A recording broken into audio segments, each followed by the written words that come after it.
युती होण्याची आशा आता जवळपास संपुष्टात आलेली आहे.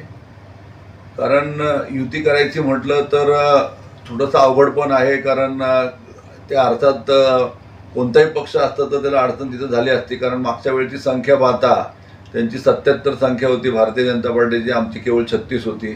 नंतर अपक्ष पण त्यांच्या बाजूनेच तिथे गेले, त्यामुळे 82 ते झाले.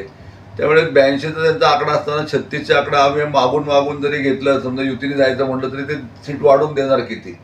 त्यामुळे तो जो माप मिळला पाहिजे तो माप मिळणार नाही. आणि त्याच्यामुळे निश्चितच युती होऊ शकत नाही असं वाटतंय. कारण जी त्यांचे उमेदवार निवडून आलेले आहेत किंवा मागच्या वेळेला कमी मताने जे पडलेले आहेत, अर्थात आमचे असतील किंवा त्यांचे असतील, आणि मागचे 9 वर्ष ते प्रतीक्षेत आहेत. कारण मागचे 5 वर्ष सत्तेतले गेले आणि 4 वर्ष जवळपास या फेब्रुवारीला 4 वर्ष पूर्ण होतील. असे 9 वर्ष प्रतीक्षेमध्ये असणारा माणूस तो थांबणार नाही. त्याच्यामुळे त्याला थांबवणं हे भारतीय जनता पार्टीला पण अवघड आहे, त्याला थांबवणं हे राष्ट्रवादी काँग्रेसला पण अवघड आहे, त्याला थांबवणं शिवसेनेला पण अवघड आहे.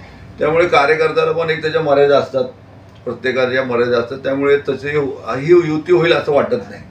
अर्थात आदरणीय पवार साहेबांकडनं जो प्रस्ताव त्यांच्याकडनं आलेला आहे, असं जे सध्या चर्चा आहे, दादांनी पण त्याविषयी आमच्याशी चर्चा केली, तर त्या गोष्टीचं आम्ही सुद्धा स्वागत केलेलं आहे. कारण 2 राष्ट्रवादी काँग्रेस कधी पण एकत्र आल्याने निश्चितच त्याचा फायदा होणार आहे. दुपळीचा फायदा हा नेहमी विरोधकाला होत असतो. त्यामुळे आदरणीय पवारसाहेब हे आमचे, शरद पवारसाहेब हे आमचे श्रद्धास्थान आहेत, अजितदादा आमचे स्फूर्तीस्थान आहेत.